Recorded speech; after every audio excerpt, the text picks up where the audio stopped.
నుంచి ఒక పెళ్ళైన మంచి కొత్తగా పెళ్ళైన ఒక అమ్మాయి అనమాట. ఆమె చక్కగా ఇంటి ముత్తైదులా కనిపిస్తుంటుంది. ఆ కాసు పెట్టిలో ₹1 కాయిన్ ఉంటుంది. ఆ కాసు తీసుకో నువ్వు అని చెప్పేసి చెప్తుందంట. అడుగులు అక్కడ కనిపించట్లేదు. 2 చేతులు బయటకు వచ్చాయంటండి. ఆ 2 చేతులు కూడా ఈయన వేసిన పసుపు రంగు అలాగే ఎరుపు రంగు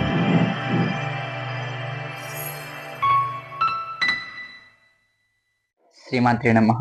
నేను మీ కార్తిక్. వెల్కమ్ టు సనాతనం. ఈరోజు నేను చెప్పబోయే కథ ఏంటంటే, ఇది ఆ అమ్మవారి గురించి ఈ అమ్మవారి గురించి అని కాదండి. నేను ఎప్పుడు నా చిన్నప్పుడు నేను విన్న కథ అనమాట. అలా నా మనసులో ఇంకా అలా ఉండిపోయింది కదా, అది ఇప్పుడు మీతో షేర్ చేసుకుందామని ఇప్పుడు వీడియో చేస్తున్నాను అనమాట. ఇది వచ్చేసి మనకి గాజుల మలారి అండి. పూర్వం మనకి ఇంటింటికి వచ్చి గాజులు వేస్తూ ఉండేవారు కదా. అలాంటి గాజుల మలారి ఒక అబ్బాయి కాదు, ఆయన ఒక పెద్ద ఆయన జరిగిన ఒక అద్భుతమైన సంఘటన గురించి ఇప్పుడు మనం మాట్లాడుకుందాం. నిజానికి ఆయన అందరింటికి వెళ్ళి ఆ ఊర్లో గాజులు వేస్తూ ఉండేవాడండి. గాజులు వేసిన ప్రతి ఒక్క స్త్రీలోనూ అమ్మవారిని చూస్తూ ఉండేవాడు. ప్రతి ఒక్కరిని దుర్గా దుర్గా దుర్గా అని పిలుస్తూ అలా అందరికీ గాజులు వేస్తూ ఉండేవాడు.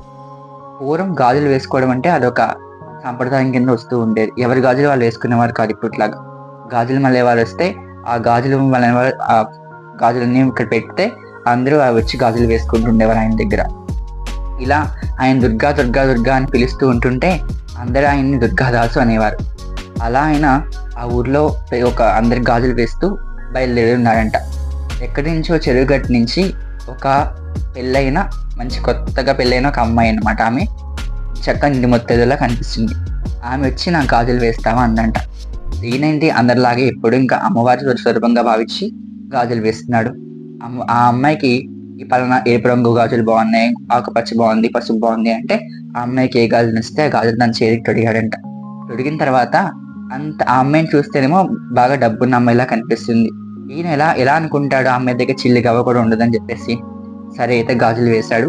వేసిన తర్వాత ఆ అమ్మాయి ఏందంట, డబ్బులు నా దగ్గర లేవు, మాది ఈ ఊరు, నేను ఇప్పుడు నీళ్ళు తీసుకుని వేరే ఊరు వెళ్తున్నాను, చెరువు దాటాలి, ఈ ఊర్లో ఉన్న పలానా కర్ణం గారి ఇంట్లో మా నాన్నగారు ఉంటారు, ఆయన దగ్గర డబ్బులు తీసుకో అని చెప్పిందంట. అప్పుడు ఆ గాజుల మహల్ వాడితో ఇంకో మాట కూడా చెప్పిందంట ఆ అమ్మాయి, మా నాన్నగారు నాకు కూతురు లేదని చెప్తారు, నువ్వు ఆయన గట్టిగా బెదిరించు, గట్టిగా ఆయన దగ్గర డబ్బులు తీసుకో, మా పూజా మందిరంలో ఒక బంగారు కాసు పెట్టి ఉంటుంది, ఆ కాసు పెట్టిలో ₹1 కాయిన్ ఉంటుంది, ఆ కాసు తీసుకో నువ్వు అని చెప్పేసి చెప్తుందంట. ఒక అమ్మాయి చెప్పేసి వెళ్ళిపోతుంది. వెళ్ళిపోయిన తర్వాత ఈయన గాజులను సర్దుకుని ఆ మూట పట్టుకుని అట్లా ఊర్లో వెళ్తూ ఉన్నప్పుడు పలానా కర్ణం గారి ఇంట్లో ఇద్దరుగుల ఇంట్లో ఆయన ఉన్నారు. ఇల్లు చూడడానికి చాలా పెద్దగా ఉంది కానీ ఆయన కడు పేదరికంలో ఉన్నారనమాట. ఆ బయటేమో 4 వేద విద్యార్థులు వేదం నేర్చుకుంటూ అలా ఉన్నారు. సో ఇల్లంతా కూడా ఒక పేదరికం ఇల్లులా ఉందన్నమాట. ఈయన ఏం చేశారంటే బయట నుంచి పిలిచారు, అయ్యా నేను ఇట్లా గాజులు మళ్ళరేవాడిని, మీ అమ్మాయి గాజులు వేశాను, నాకు ఒక డబ్బులు ఇస్తే వెళ్తా అని చెప్పారంట. చెప్పిన తర్వాత ఆయన అన్నారు, నాకు అమ్మాయి ఎక్కడిది, నాకు అంత అబ్బాయిలే, నాకు అమ్మాయి లేరు అని చెప్తారు. మీరు అలా అంటారు, నాకు ముందే చెప్పింది ఆ అమ్మాయి, మీకు పలానా బంగారు లాంటి పిల్లండి, ఆ పిల్లలా వదిలేసుకుంటారు మీరు అని ఆయన అన్నారంట. ఏమయ్యా బాబు, నాకేం తెలియదు, నాకు అమ్మాయి లేదు, నాకంతా అబ్బాయిలని ఆయన బెదిరిస్తున్నారంట. సో అలా ఈ యొక్క సంఘటనకి ఆ చుట్టుపక్కల ప్రాంతాలందరూ కూడా వచ్చి వాళ్ళందరూ వచ్చి చూస్తున్నారంట. ఏంటి ఇక్కడ ఇంట్లో జరుగుతుందని చెప్పేసి చూస్తున్నారంట. ఆయన అన్నారు అప్పుడు, మీ అమ్మాయి నాకు ముందే చెప్పింది, మీరు లేదని చెప్తారు, అమ్మాయి నాకు ముందే చెప్పింది, మీ అమ్మాయి మీ పూజా మందిరానికి వెళ్ళి ఒక కాసు పెట్టిలో ఒక కాసు ఉంటుంది, ఆ కాసు నాకు ఇవ్వండి అని చెప్పిందంట. ఆయన చెప్పారు ఆ కర్ణం గారి వాళ్ళ అమ్మగారు కడు ముసలివారు, వృద్ధాప్యంలో ఉందన్నమాట. ఆమె మన పూజా మందిరంలో పెట్టుంది, వెళ్ళు, అది మన పూర్వీకుల నుంచి వస్తున్న ఆ ఒక పెట్టి అనమాట, అది అందులో ఒక అమ్మవారి విగ్రహం ఉంటుంది. ఆ విగ్రహాన్ని వీళ్ళు ఆ బ్రాహ్మణ ఇంట్లో ఉన్న వాళ్ళందరూ కూడా ఆ విగ్రహాన్ని ఆరాధిస్తూ ఉండేవారు అనమాట. అలా కొన్ని ఏళ్ళ తర్వాత మళ్ళీ ఆ పెట్టి గురించి బయటపడింది. ఈయన వెళ్ళి దేవతార్చన చేసే స్థానంలో వెళ్ళి కింద పెట్టి చూసుకున్నారు. పెట్టిలో ఓపెన్ చేస్తే కాసు కనిపించింది. ఈయనకి ఆ విషయం ఆ ఇంట్లో వాళ్ళు తప్ప ఎవరికి తెలియని విషయం అది.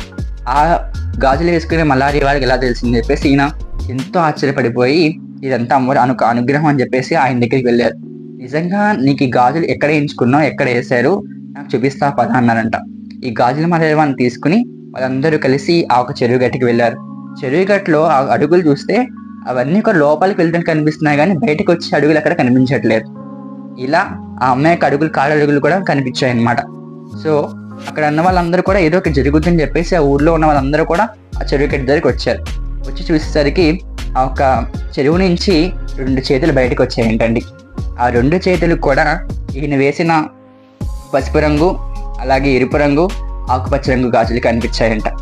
చెప్తుంటే నా ఒళ్ళు పులకరించిపోతుంది కదా. ఈ కథ చాలా పెద్ద మంచి కథ. నేను ఇప్పుడు చిన్నప్పుడు ఎప్పుడూ నేర్చుకున్నాను ఈ కథ. ఆ గాజుల మలేరా అయినా నిస్వార్థం లేకుండా ప్రతి ఒక్క అమ్మాయిలో దుర్గా స్వభావం చూసి దుర్గా దుర్గా దుర్గా అని పిలుస్తూ చేతికి గాజులు వేశాడు. ఆ ఒక్క అమ్మవారి వచ్చి ఆయన చేతి గాజులు వేయించుకుంది. అలాగే ఇక్కడ ఇంకొక విషయం ఏంటంటే, కొన్ని ఏళ్ళుగా ఆ ఇంట్లో పూజించబడిన ఒక విగ్రహం, అమ్మవారి ఒక విగ్రహం దాగి ఉంటే తాను ప్రకటించుకోవడానికి ఇలా ఒక గాజుల మలేవాడిని ఆసరాగా తీసుకుని అమ్మవారు ఆ ఇంట్లో మళ్ళీ పూజలు అందుకుంది. ఇక్కడ ఒక అమ్మవారి యొక్క ప్రేమను మనం ఎలా ఎలా చెప్పాలి అసలు అర్థం కాదనమాట. నిజంగా నాకు ఈ కథ నేను చిన్నప్పుడు ఎప్పుడో విన్నాను. ఇప్పటికీ ఈ కథ తలుచుకుంటే నాకు కళ్ళలో నీళ్ళాగవు, అలాగే నా చేతులు శివరింగ్ కూడా ఆగవు అనమాట. అలా అంత బాగుంటుంది ఈ కథ. సో ఎవరికైనా ఈ కథ నచ్చితే ఖచ్చితంగా లైక్ చేసి షేర్ చేయండి. ఇలాంటి మంచి కథల గురించి నా ఛానల్ సబ్స్క్రైబ్ చేసుకోండి. ఇంకెన్నో మంచి కథలు అమ్మవారి గురించి నాకు తెలుసున్నాయి. అవన్నీ కూడా మీకు చెప్పడానికి ఇది ఒక మంచి అవకాశంగా భావిస్తున్నాను. సో నచ్చితే లైక్ చేసి షేర్ చేసి సబ్స్క్రైబ్ చేసుకోండి. నాకు నిజంగా ఏడుపు వచ్చేస్తుంది, అందుకే ఇంకా నేను ఎక్కువ మాట్లాడను. శ్రీమాత్రే నమః. జై శ్రీరామ్.